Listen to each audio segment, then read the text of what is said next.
Unknown to the rest of the world, there's a violent turf war happening in Chile.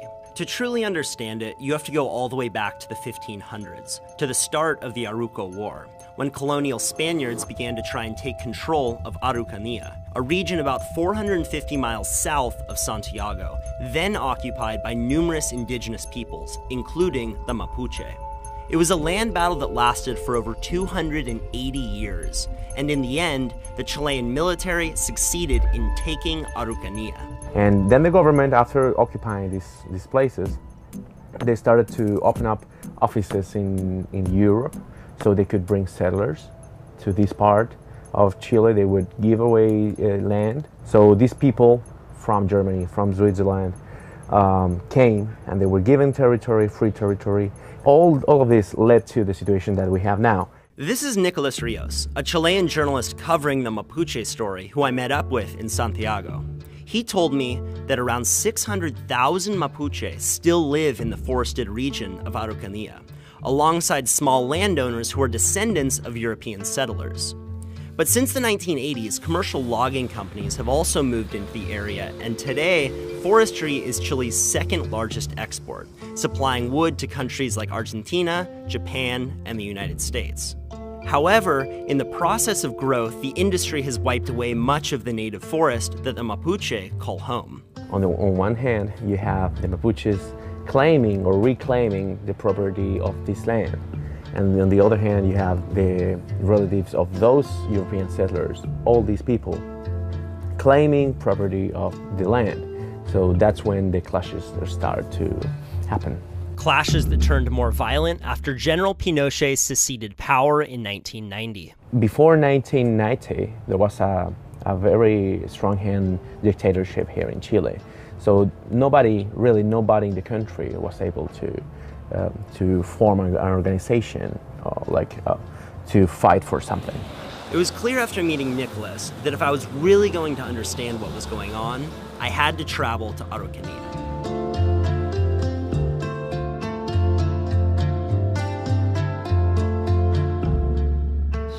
Even though this town's so small, I see an armored vehicle on every one of the corners around there. It turns out that state armored vehicles are actually pretty common around here. In the early 2000s, the Chilean government implemented a Pinochet-era anti-terrorist law, a move that's been criticized as an effort to strong-arm Mapuche into ceasing their protests. According to a UN report, the Chilean police were guilty of, quote, a systemic use of excessive force, with reputed accounts of brutality, raiding homes, and detaining Mapuche without charge.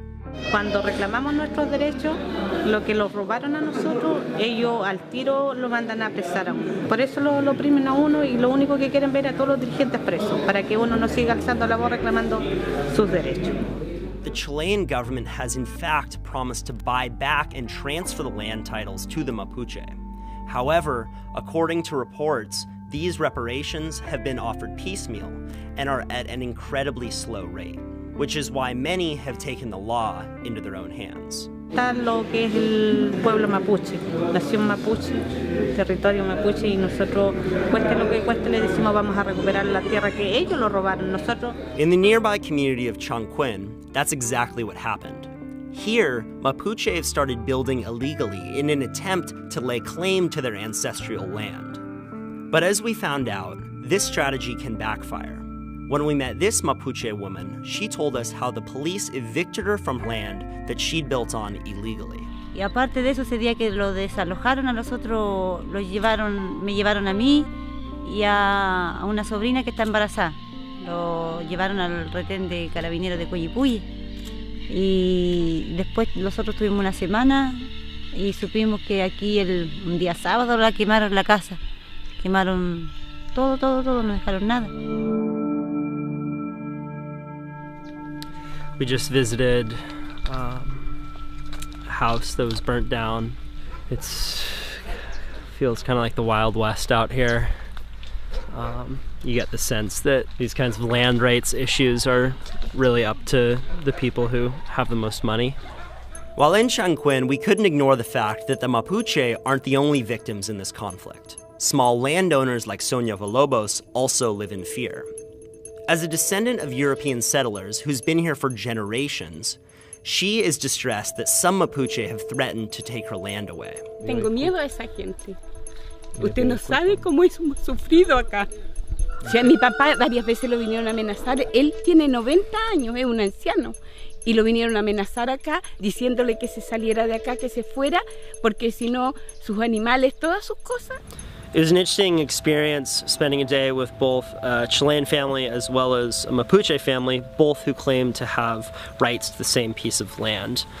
It's difficult to see how this conflict is going to be resolved, and ultimately it's just a microcosm for land rights issues between the Mapuche people and the government that have existed for the past few hundred years. They're all victims. The settlers are victims.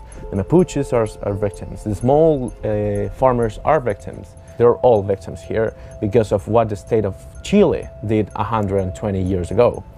It's just a situation that has to be handled, that needs a solution. And I think that if it doesn't get a solution, things could escalate into a worse scenario than we have now. Don't forget to subscribe for more Seeker stories. And be sure to check out this next episode, where I investigate the unexpected reason why wild pigs are being hunted in Hawaii in order to conserve coral reefs.